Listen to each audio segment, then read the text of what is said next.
Hello, good morning. Welcome to Sunrise Daily today. I'm Chamberlain Oso. Good morning and welcome to the program. I'm Maupe Ogunyusu. Well, definitely we'll keep an eye on the developments in Jos, that unfortunate incident. We commiserate to those who've lost their loved ones in that unnecessary killings. We'll take a look at some of those issues, why it keeps happening now and again as we proceed. And then, of course, developments in Kano. We'll also focus on that one. But I'd like to just follow up on what we highlighted yesterday, which was the mock exams by the Joint Admission and Matriculation Board, JAMB. Well, after all said and done, when we commented on that, they put up a response, but not necessarily reassurance, because JAMB says the exercise was, quote, largely successful, admitting only a few centers experienced technical failures. But let's interrogate that. When thousands of candidates across multiple states are stranded, when exams are delayed for hours, when some students barely answer a handful of questions before systems crash, can we honestly describe that as largely successful, as they say? Or are we once again seeing a gap between official assessment and lived reality? Yes, JAMB says the mock exam is designed to expose weaknesses. To be fair, it has done exactly that. But here's the concern. These are not new weaknesses, as it were. Power failures, server crashes, poor coordination. These are recurring issues year after year. So the question is no longer whether the mock exam revealed problems. The question is, why do these same problems keep showing up in the first place? Because a mock exam is meant to build confidence, not deepen anxiety. And right now, many candidates are not feeling prepared. They're feeling uncertain. Uncertain about system. Uncertain about fairness. Uncertain about whether on the day that truly counts, everything will actually work. JAMB says they will conduct a comprehensive review. It says affected centers will be delisted. Nigerians have heard this before. Reviews have been promised. Committees have been set up. Centers have been blacklisted. Yet somehow, the cycle repeats. So, as we move closer to the main UTME in April, the stakes are now even higher, I might add, because this is no longer just about testing the system. It's about restoring confidence in it. And the truth is, confidence is not rebuilt with statements. It is rebuilt with results. So the real question this morning is not what went wrong. It is what will be done differently immediately to ensure that when the real exams begins, Nigerian students are not once again left at the mercy of a system that simply does not deliver. Because this time, reviewing it will not be enough. Certainly not anymore. Yeah. A short monologue. Well, clearly, Chamberlain, JAMB has released their response, and I believe that the response also on this program is apt as well. We will look forward to what the outcome of that review from the Joint Admissions Matriculation Board will be.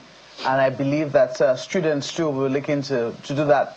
This level of failure that we saw in the mock exams, as you put it yesterday, made a mockery of what mock exams should be. So we'll be looking forward to the main exams and hope that there will be zero incidences, given all the preparations now and given all of the tests that have now come out, that we'll be looking forward to seeing 100% preparations, 100% logistics certainty, and that people are not standing outside stranded, wondering when it is that they will be able to go to their exams, write it smoothly, and come out well, whatever it is that they have written, they wrote well, they come out in flying colors. If they don't, good luck to them.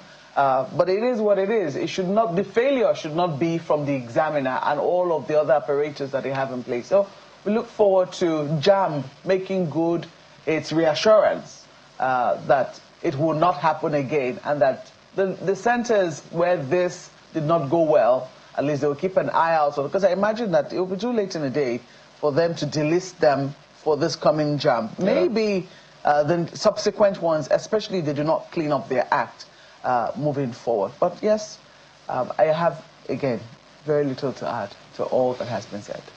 Yeah, but there will be plenty to add in a moment when we focus on the unfortunate scenario in Plateau State, in Jos. I mean, yesterday the governor visited the community and they were rightly angry. Even while the governor was there, they were frustrated. The people just couldn't understand why all of these matters went on. And the governor, as you can see there, in an armored vehicle, I think the people were yelling at him to speak to them. They're not happy with what's going on. They're not happy with the handling of scenarios. Well, yeah, he is the chief security officer in the state, and so the buck stopped at his table as far as they are concerned right there, even though, yes, the commander-in-chief equally has a huge role to play. Residents are not exactly happy. You know, there's a heat that is down this fear no fall, but pushing them all to the wall, and some may begin to wonder, look, isn't it as clear as day that if we let these kind of things fester, it's a matter of time, if it's not already upon us, that there will be gun running in those kind of places. Some people cannot just possess arms or be allowed to bear arms, and then the others don't. Because if all these other people were armed, you think people will just come in all armed in the marketplace and open fire on defenseless people like that? That's cowardly. That is very, very cowardly. So, look, it's just a matter of time. Because if the authorities cannot ensure that these things are reined in, why shouldn't they equally just bear arms? Why? Well, we'll just take a look at this report. We'll come back and focus on this matter in a moment. Don't go away. The atmosphere in Angorukuba is tense, with groups of youth gathered at strategic points, chanting and expressing anger over the Palm Sunday killings. The people are demanding justice for the victims as security operatives move in to prevent the situation from escalating. However, the tension eases following the arrival of Governor Caleb Mutfwang, who appealed for calm. I want to assure you that we will continue to do our best to make sure that the city of Jos does not lose its testimony of a place of peace. This is what the enemy wanted. They wanted to disrupt the peace of the land, and we will not allow them. We will follow this very diligently and lawfully and make sure that we bring order, we bring justice. Some residents who narrated what happened expressed frustration that despite previous incidents, their community remains vulnerable. Some unknown gunmen, of course, they came and started shooting people randomly. They started shooting people. You know, this was a planned attack because people were trying. There is no how people will defend themselves, because it took some minutes before the security men came in. Before then, so many people have been killed. Terrorists, they are using their modus operandi is using of motorcycle. This motorcycle should be banned completely. Please, government should be after banning it, it should be enforced. Who are just involved in their normal activities?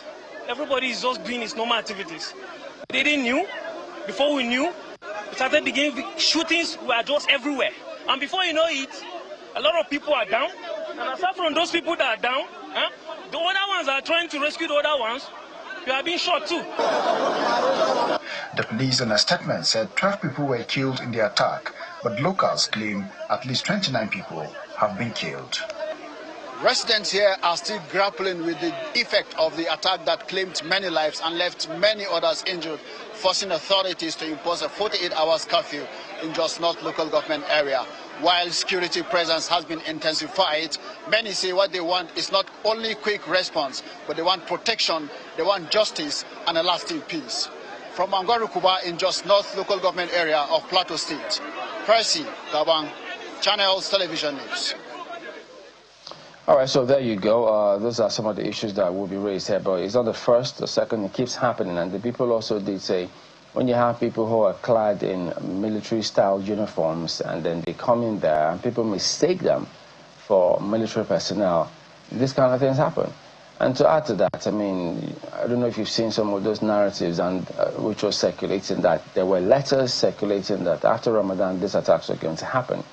And so questions about intelligence gathering, why does it always appear as though where they always get the short end of the stick to people? And so if over 300 people were said to have been responsible for that attack, if they've all moved in and dissolved into just North local government area, what are the security agencies doing to make sure this doesn't happen again? Well, who knows? Is it that they'll just go back to what, meetings, as it were, and again, this happens. And then to assault upon injury, I think that there were narratives that at a point, because usually when they say they call on to security agencies, they do not respond.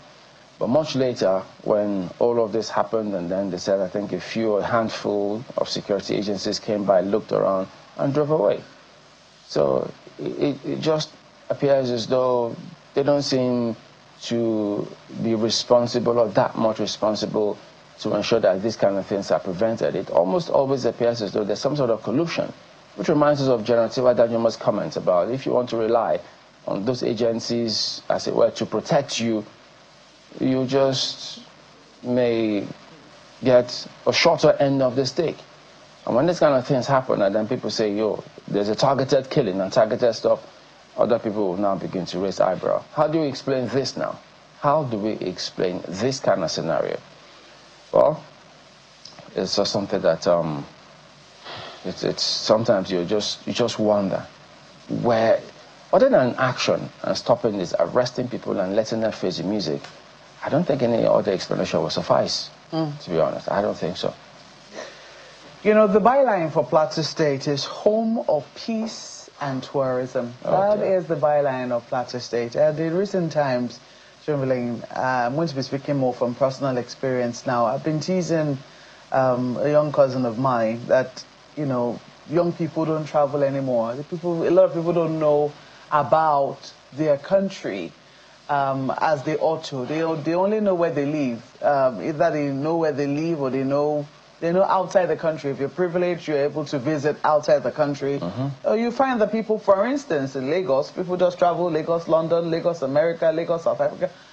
If you ask those people who travel to all of those places what they know about, say, Abuja, it might shock you to know that they know very little. And why is that? A lot of people are still afraid to leave the comforts of their homes to travel anywhere. And stories like this make it even more difficult. This Easter season, where we know that, okay, Ramadan has just happened, Easter is already here, and we know that schools will be on break anytime soon. That is for those that have not yet gone on break. But about this period, schools will go on break. Sometimes parents will plan a short trip, you know, something around the vicinity, something around different states. I will be very honest with you, Chamberlain. I was planning something to Jos.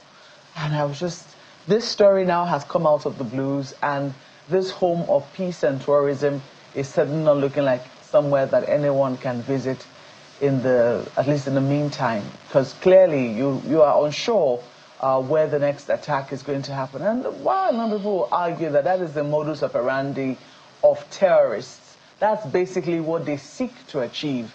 Because help us make sense of this, that a group of people just carry arms, go to a place where a number of people are relaxing at a joint, and open fire on them.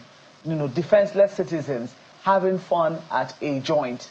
How does it make sense? And firing at anybody in open sight. What exactly could be the motive of that, if not to instill fear and terror in the hearts of those that they have attacked? If not to instill fear and terror in the hearts of those in that particular community or those in the state or even around the country? Because clearly, if there's any activity happening in Jos, right now, conference, event, birthday, burial, you name it, you can bet that anybody who does not live in that particular area, or even those who live there, will be very afraid, or will be, looking over their shoulder. That is, if they do decide to go out. So these are some of the issues. We understand now that exams that we're supposed to be holding for students at the University of Jos, whose school is just situated around that particular community, their exams have now been postponed. Because clearly, even students will not feel safe, and I don't think that any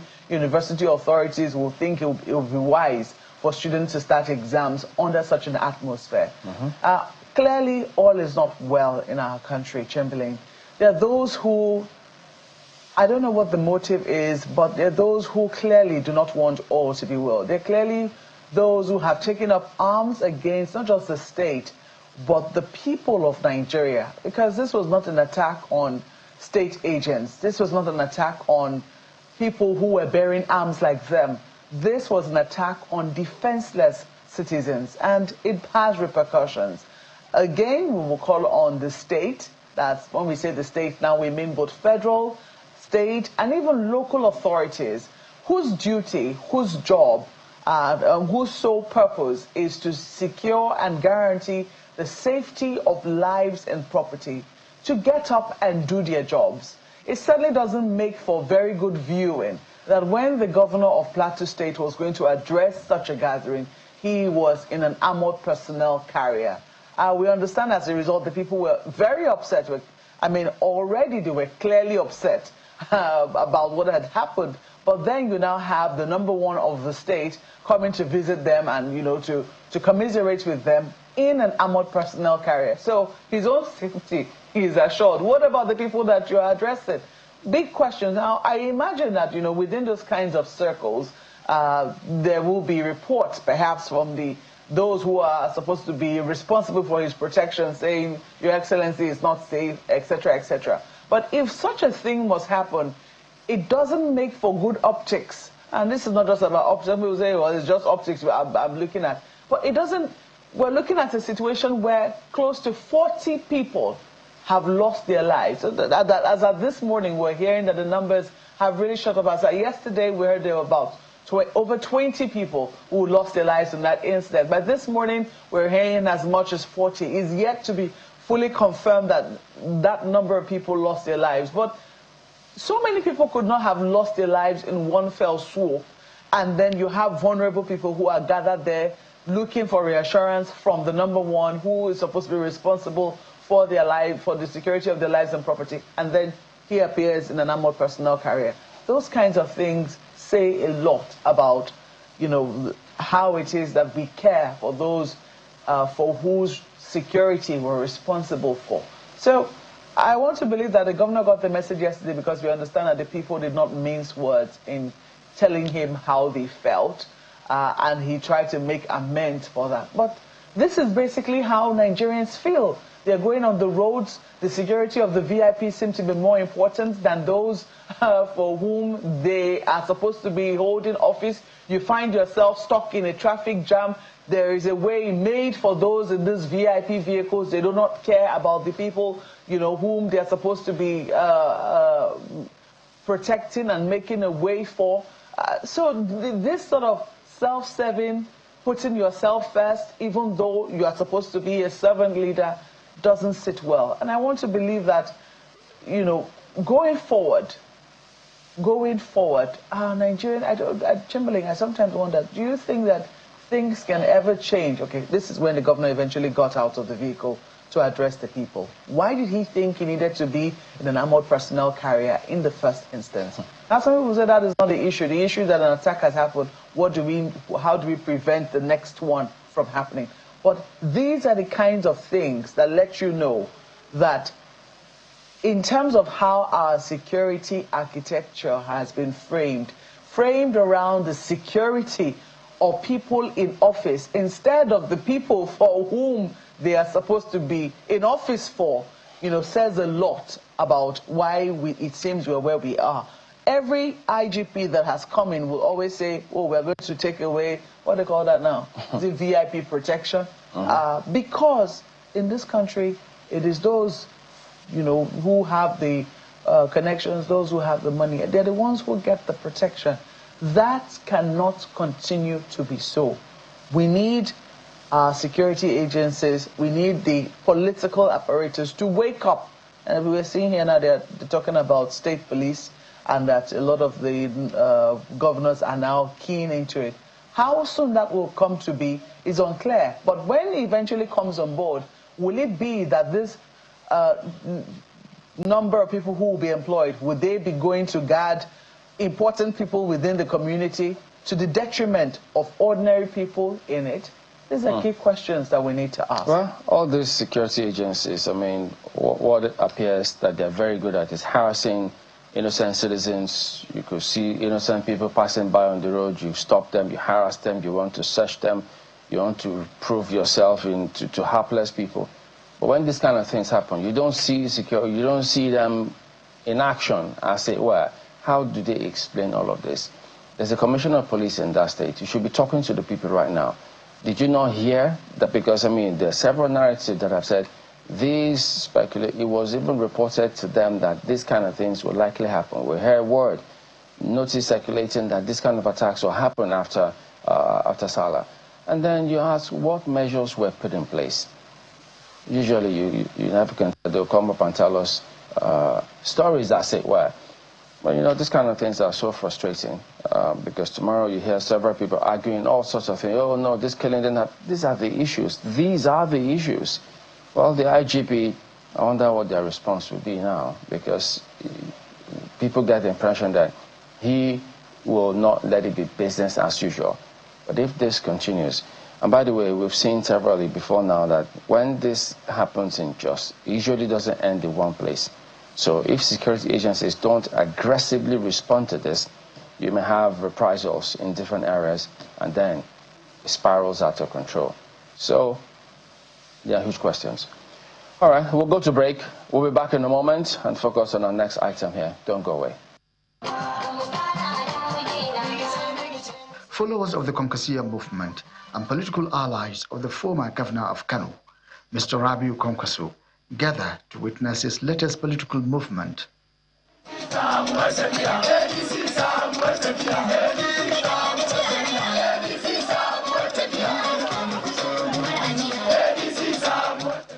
The former Minister of Works is aligning with the African Democratic Party.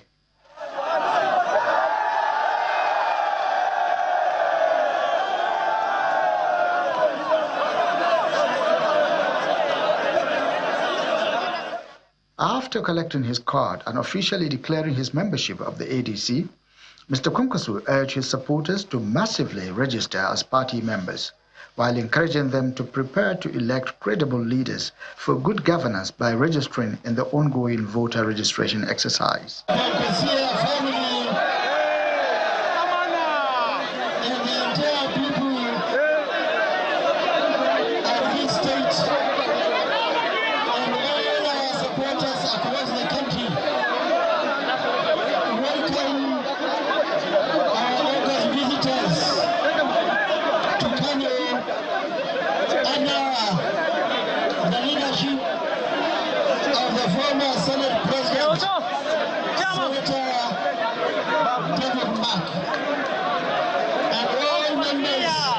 Of the National Working Committee, who are all here together with us here in Kano and in my house here in Milan. Let me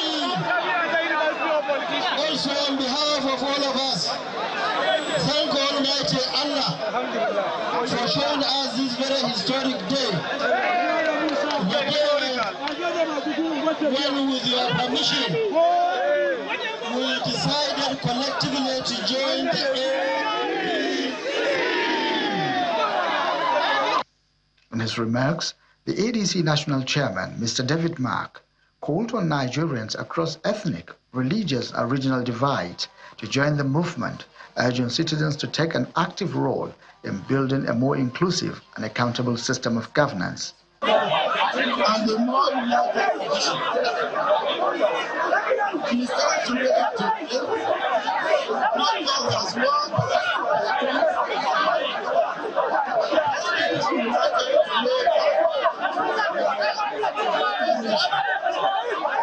Prominent members of the party also witnessed the alignment of the leader of the Kwankwaso movement to the ADC, including the National Secretary of the party, Mr. Rauf Aregbesola, former presidential candidate, Mr. Peter Obi, among others. Abubakar Salihu, Channels Television News.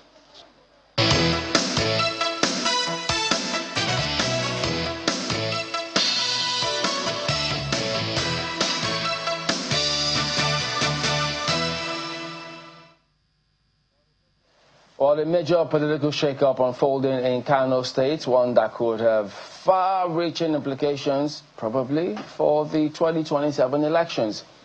Well, but remember, Governor Abba Yusuf earlier defected from the NNPP to the APC, taking with him a significant chunk of the state's political structure, including lawmakers, local government leaders, in what many see as a strategic alignment with the ruling party at the center, as they say. But even the APC consolidates, even as the APC consolidates, a counter-movement which we just saw there, Rabiu Kwankwaso joining the ADC. And now he even has key opposition figures also there with him. So what does this wave of defections mean for Kano political balance? Will the APC lose Kano yet again? Well, joining us now is Alwan Hassan, an APC chieftain, to discuss this. Good morning. Thank you for coming on today. Good morning, Chamberlain. Good morning. I know, seeing those crowds, that crowd can be intimidating. Looking at it like it's that. a crowd we're used to. Oh, okay. Yeah, anytime Kwankwaso comes out, his people come with him. He has a cult followership. You said maybe APC lost Kano. We've lost Kano. We've already lost Kano. With this? Yes. Yes. For us allowing Kwankwaso to join the opposition, we've lost Kano. In spite of the governor being within your fold? I don't think he has the strength to defeat Kwankwaso. I don't think anyone in Kano has the strength to defeat Kwankwaso in Kano. Well, in terms of, what does defeating him actually mean? Because win election over him. If the aim is, even if you don't win it, if you get the perhaps requisite 5%. So, but that's what we're looking for. You want the average win. If we consolidate and if we had spoken to Kwankwaso, it was a 3.5 million votes in Kano. That's enough to win elections in Nigeria. I thought they spoke to him already, but he was given certain conditions. Which I don't know. Some political termites around the president blocked him from seeing the president, because I'm aware and informed that he stood in this town on standby, waiting to see the president, and some people blocked him. I've said this so many times, Chamberlain. We can't win Kano without Kwankwaso, either in the APC or we partner with him in another party. Perhaps there are calculations that you are not aware of in terms of how... What is the calculation, Maupe? That's what I'm saying.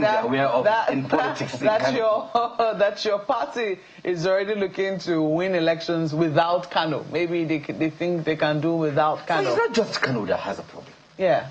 The 19 northern states. Let's talk about they all have a problem. Absolutely. Absolutely. What exactly are the problems, please? Yeah. Because for all we know, for what we are looking at here, we saw a number of governors defect from their parties, especially the PDP. What will surprise you more is a lot of those governors are not real. A lot of them are murmuring inside their stomach. They don't like the president. And he has given them a lot of money because of subsidy removal. I'm telling you, they can work against the governor, the president. That's what he doesn't know. They're not sincere people. So in spite of that... He's investing so much on the governors. I don't know how, whatever it is that is in Aso Rock that is making the president, imprison the president, and not knowing what he used to know in Lagos. He's better than this. He was better than this in Lagos, politically. He's investing so much in people that are not supposed to be trusted. A lot of these governors do not have him 100% in heart. I'm telling you, once they see the opposition getting set, they join the opposition, either directly or indirectly. He's already invested so much. He's given them so much money by constitution. They must get that money because subsidy is removed. They have so much money to work against us. So why then do you think, in spite of all of that, they still come in and join the party? It's for a better betrayal. Oh. Yes. If I'm on the opposition, they feel if they are on the opposition, the government will go for them. Nobody wants to fight the government. How is this going to play out? Because the presidential election comes first, before the governor's election. If they betray him at that point, isn't it possible too that he will in turn then say, or if he sees the signs of that betrayal, and then maybe recovers quickly, and then succeeds, wouldn't they themselves lose out? Absolutely. If he sees the betrayal, and he wins the election, they're in trouble. That is it. So it's a gamble for them. Thinking but it's not. What I'm talking about is not like it's late for us. It's 10 months to elections, and in politics, 5 minutes matter. So it's not like it is over for us. I'm just saying this for the president to wake up. The people around him and the people he's talking with are the wrong people. They give him wrong advice. When you say political termites, yes. Who are these people? These are vested people that have vested interest that are around the president, that are ill-advising him, especially on places like Kano State. For example, I'll give you an example of Bauchi State, because I said the whole of the north. The foreign affairs minister just resigned yesterday, and is going for the contest. The president is being ill-advised on somebody else. Maybe. You understand? And this is what we're hearing. And that person he's been ill-advised on is someone that the president sacked from NNPC last year. Balawunti. That is what the party is bringing in. I saw him in the forefront of our convention. Someone that goes to EFCC every day for corruption trials, corruption allegations. We want to put him in front because he's looking for shield. The same way Bala Muhammad did while he was at the EFCC facing corruption allegation while he was minister. Went for shield, immunity for 8 years. That is the same thing this other person is doing, and we're giving them the opportunity. We've become safe haven for corrupt individuals. You know, I find it a little, yesterday, I find it, well, even though Chamberlain had already said that, I still found it a bit of a surprise when, you know, we heard that Yusuf Tugar had resigned, Minister for Foreign Affairs. A number of people have been looking to health, for instance.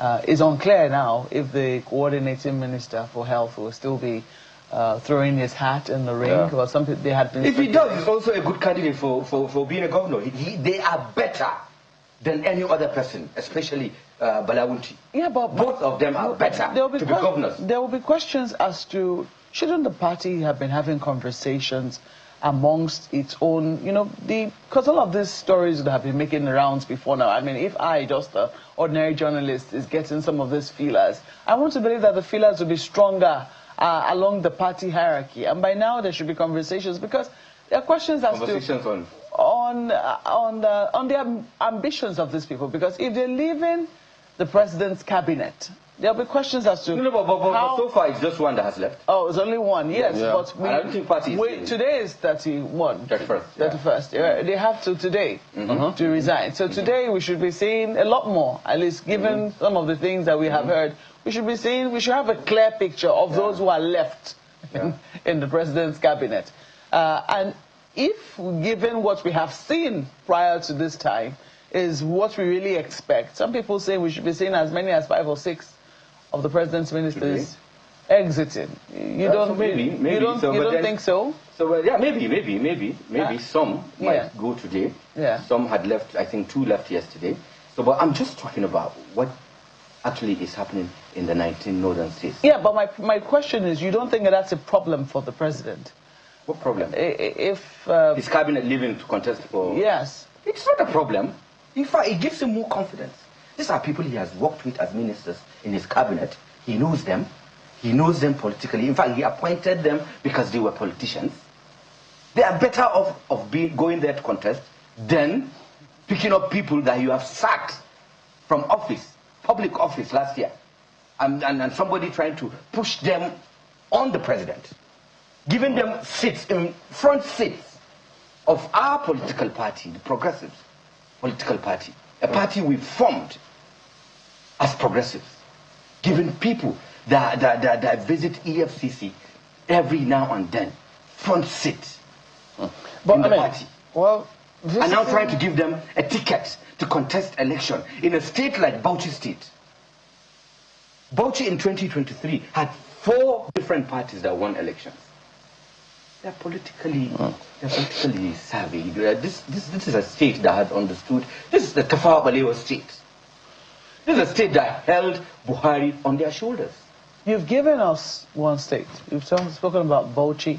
You've spoken about, which other state have you spoken about now? But Bauchi is the one that immediately comes to mind. But we were talking about the 19 northern states in general. Oh, Kano was the one that we started with. Kano and Bauchi out of it. There are 2 key states. Kano is in the northwest, Bauchi is in the So let me tell you, whatever happens in Kano from the campaigns to the elections affects a lot of states in the northern Nigeria, especially Katsina, Kaduna, Bauchi, Sokoto, some part of Kebbi, and some part of Zamfara state. What happens in Kano is a major shift in the politics of the northern Nigeria. In fact, it affects sometimes Yobe State. We lost all these states in 2023. Kano, Katsina, Kaduna, Yobe.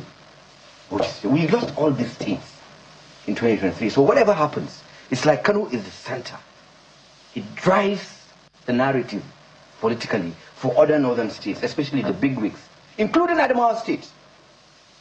Talk to us about Adamawa State. Exactly. Talk to us about the North Central, because Adamawa is a very interesting state. Sometimes it behaves like a North Central state. Some other times it behaves like a core northern state. What do you make of, what is currently happening in the North Central states? Benue, Nasarawa, Plateau. We're seeing the incidences in Plateau. Some of these things will have effects on, the elections in 2020. So for your party, it's very interesting that you are giving a very, it would seem, frank assessment of what is happening here.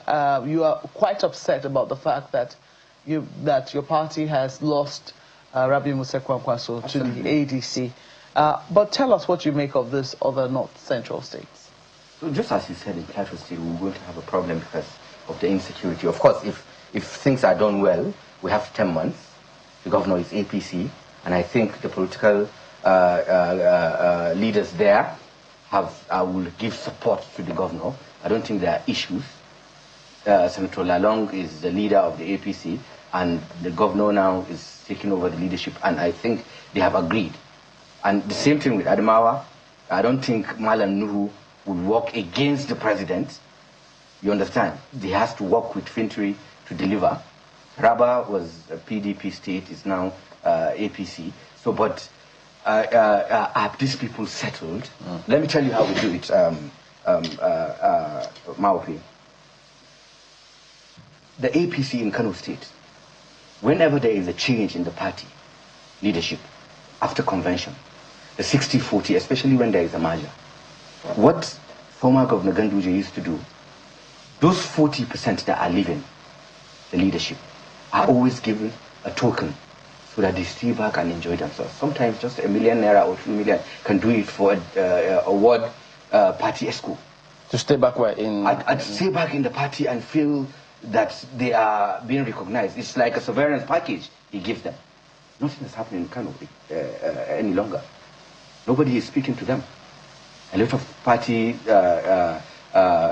leadership in the ward, local government, and the state have left, and nobody is talking to them. And yesterday, the person that contested for governor in 2003, Gauna, had left.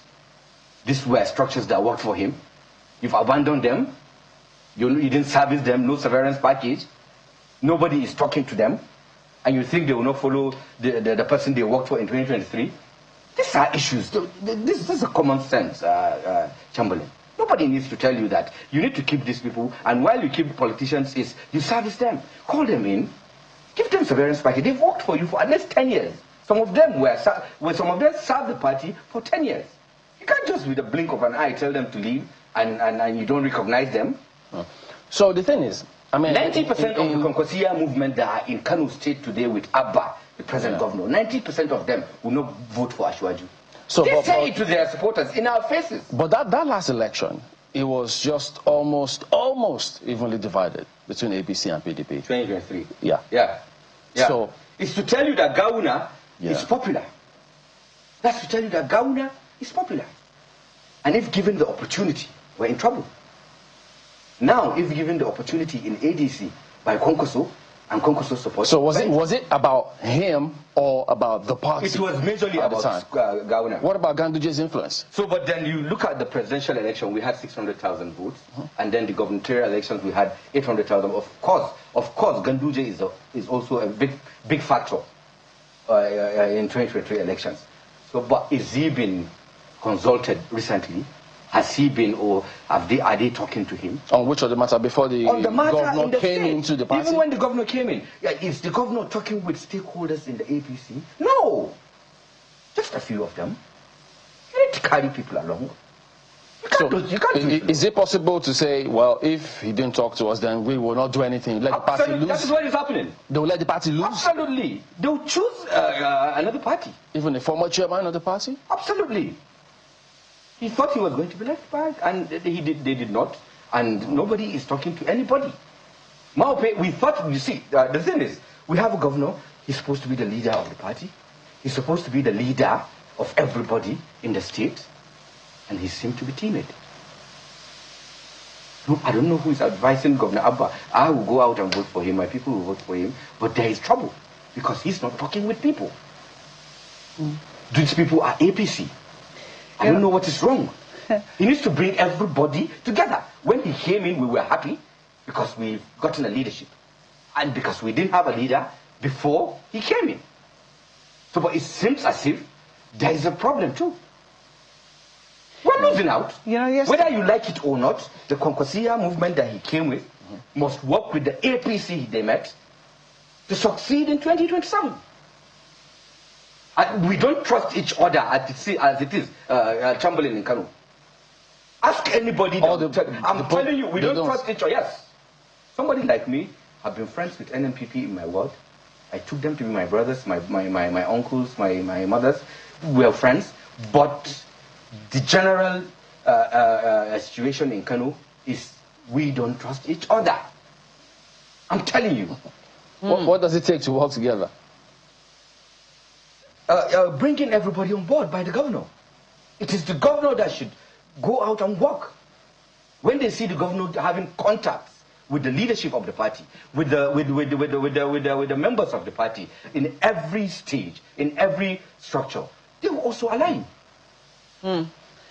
Very interesting analysis, I must admit, because yesterday, Chimling, I'll tell you something, I was listening to the radio, and on the radio you have all of these callers who call in quite frequently. Some of them call in so frequently they have now been identified by they have monikers. And one of them, who is a staunch supporter of your party, I mean, he says that he supports the APC, he supports President Tinubu. He also supports Minister Wike, so he'll be APC or PDP, depending on who is involved. And he said, he'll be very honest, that as far as he's concerned, his party is in trouble, as the APC is in trouble. And the only thing where is that one speaking from? The only thing they're banking on right now, Abuja here, the only thing they are banking on right now is the disorientation within the ADC. They're hoping that the ADC will not be able to put their differences aside. Is that the general feeling amongst people in the APC as we speak? That is not me, Maupe. I don't see ADC as anything. I just don't want You don't see ADC as anything? Yes. So why are you I just don't want to give them strength. We gave up Kwankwaso. Kwankwaso is a very big factor in the ADC today. All of them were in Kano yesterday. All of them were in Kano. Remember when we wanted to remove Jonathan? Amechi left Rivers State to Kano and met Kwankwaso as a governor. I'm seeing the same pattern happening. The same pattern. You know why I the say same this? pattern we use. Because don't forget, in removing Jonathan is what is the template ADC is using today. And we're looking at them. Why? Because we have refused to bring in our own members into ourselves. Yeah. So, but don't forget that Chamberlain, don't forget there are 47 ministers in the cabinet. Can you call 30? No. Where are they? What are they doing? You've empowered them. You've given them ministries. A lot of them are angry. Ministers, I am telling you. Angry with what? Angry with the government. Why? Because they feel... Are they not the government? What? Are they not the government?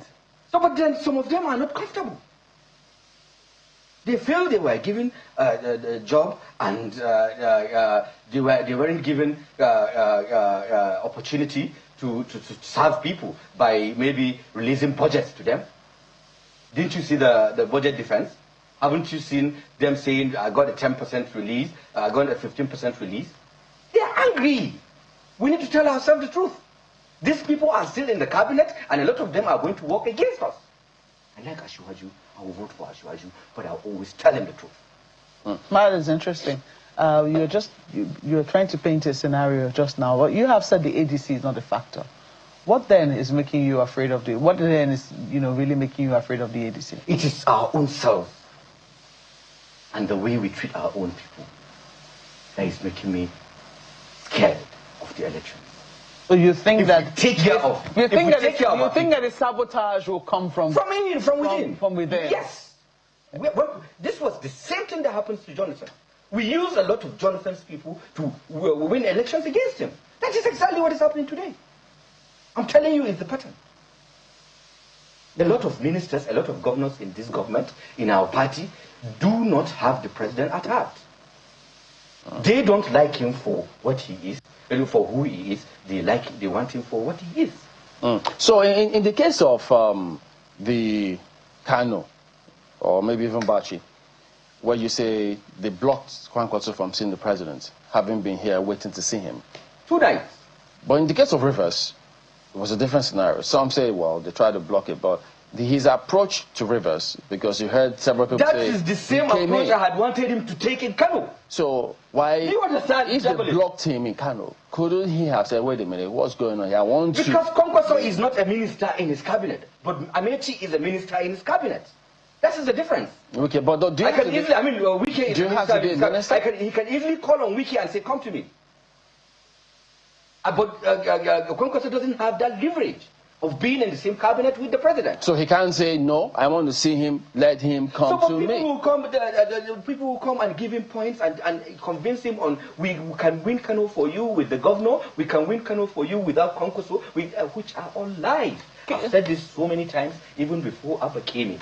I've said this so many times that with Abba, we need a Kwankwaso in APC or out of APC. Tell us about the conditions, because what we had heard was that part of the conditions that Rabbi Mr. Kwankwaso was given was a bit impossible. So, for instance, he gave what he gave. We heard something along the lines of, he would be vice presidential candidate if he was to come in. And then there were questions as to what will happen to the current VP, etc., etc. You didn't hear of that? There was nothing discussed like that between Kwankwaso and the president. It wasn't implied? I'm telling you that they blocked him from seeing him. So he never saw him? Those rumors of talks never happened? The talks never about started? Kwankwaso coming in and giving the VP seat? No. The talks even happened between the APC and the NNPP. Of course, it happened because Abba is in APC today. Also, NNPP, because Abba is the only governor of NNPP. So there were talks that happened, but the talks didn't happen with Kwankwaso, and that is where we made it wrong. That is where we got it wrong. If you don't get Kwankwaso in Kano, as it stands today, if we go for elections today in Kano, we will lose both elections. Well, just a minute. I understand we have Kabiru Adamu on the line to talk to us about developments in Plateau State in Jos. Good morning, and thank you for joining us on the program this morning. So give us your thoughts on the scenario as it is playing out in Jos, because, I mean, we saw the residents really angry with the governor when he came to speak to them in armored vehicle, which is telling. What do you make of the whole scenario? Thank you, Chamberlain. Mope, good morning. It's a simple case of misreading of a situation by some of our political office holders. Clearly, after the incident on Palm Sunday and the reaction of the people, it was very clear that they were very unhappy. The sources that we reported to us did mention that they had blocked the route, and that they had, targeted some travelers. So clearly they were very angry, and understandably so. People were attacked in their residence. It happened for almost about 30 minutes with very little response until the military did response later. Within that 30 minutes, from what we're hearing, about 28 people may have died. And with the resultant attacks too that followed the raid also led to several attacks. So clearly, the tension and the unhappiness among the people was as such that any action by that by the governor, going in an armored personnel carrier, of at least climbing on it, indicated to them that he wants protection, but they seemingly did not have the protection that he wanted, and understandably they expressed their anger. And this is not to take away the efforts that the Plateau State government has attempted to introduce over the last couple of years to address the challenges. The only problem is that those efforts have not manifested in the type of security that the people in Plateau State would want to see. We have documented, year in, year out, how these gunmen, whoever they are, and of course we can discuss who the likely suspects behind these attacks are, have over time, repeatedly carried out these types of attacks. And so the failure of both the federal level security as well as the state level security, because let's not forget that aside the federal deployment, there are also state deployments within Plateau State. Their failure to prevent these attacks, their failure to ensure even when these attacks happen, they go after, they arrest, they prosecute these attackers, have led to this anger, by the people. So we understand, there's word that there was information circulating that these attacks will happen after Salah. And then if you say it happened for about 30 minutes, how do you get those who have been affected, residents there, to actually trust security agencies moving forward? And I think this is the, litmus test for political office holders, from the governor himself down to, even the local government chairman, as the case may be, as well as other officials. The simple test of security is one, prevention. And if prevention does not happen, deterrence. Now, in both instances, prevention has failed, deterrence has failed, prosecution has also failed. So it will be really difficult, and as someone who understands this, it will be impossible for me to sit here and say that the people will trust public officials as long as these three elements that I've mentioned. There is a fourth element that we'd also have to discuss, which is reparation. What measures are we taking to relieve the pain and the suffering that these people have endured? So as long as these four elements have not been addressed, and sadly, over the years, we haven't seen adequate addressing of these challenges in the manner that would convince the people that their care, their concern is what also concerns the political class. And again, I want to repeat, this is not because the state and the federal have not attempted to implement effort. The only challenge is that the accountability element in those efforts are missing. And I'll give you an example. There's an operation, Safe Haven, that is being implemented at the moment in Plateau State. That operation, which is a federal-led operation, has been ongoing for more than a decade. As far as I'm concerned, there hasn't been at any point in time an accountability measurement either by the federal or the state government to say, okay, this operation is ongoing, what successes are we monitoring? What failures have been accounted for? What amendments do we need to make? What is the exit strategy for that operation? If you move to the state level, there's an Operation Rainbow that is being implemented, and I had the good fortune to interact just a few days ago with the Operation Rainbow. The challenges are apparent in terms of equipment, in terms of even the standard operating procedure that this Operation Rainbow is following. Its mandate to have some differences.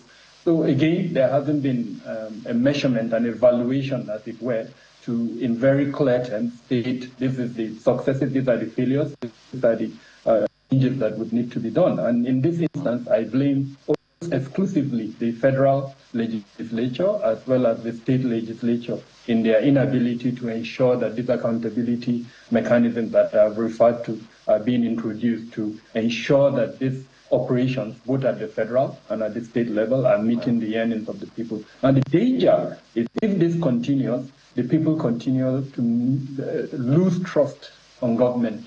And the consequences of them losing trust is that you see vigilantes imagine, self-help groups imagine.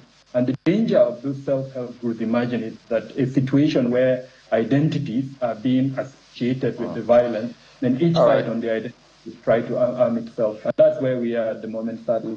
Thank you very much indeed, Kabir Adamu, for your time today. My pleasure. Thank you. I will need to go in less than a few seconds. What will APC now do if Gawuna is fielded for governor? We lose. It's 10 months to the time. Be optimistic. But I'm telling you that, yes, we will lose. See, the federal government has done everything for Kano. The president has given 28 federal appointments in Kano. 28 federal appointments. That speaks volumes. It does not speak volume on the electorate. It doesn't speak volume on the electorate. Well, it's done very well in health, education, and other sectors. So nobody is out there among the ministers in the northern Nigeria. 27 ministers out of 47 are from the 19 northern states. None of them has the face to go out and campaign for the president. All right. It's time already, and nobody's saying anything. We'll see how they respond to all of that, see if they will say this is the case. But that wraps it up today on the program. Thank you for watching. We'll see you tomorrow. Goodbye. Goodbye.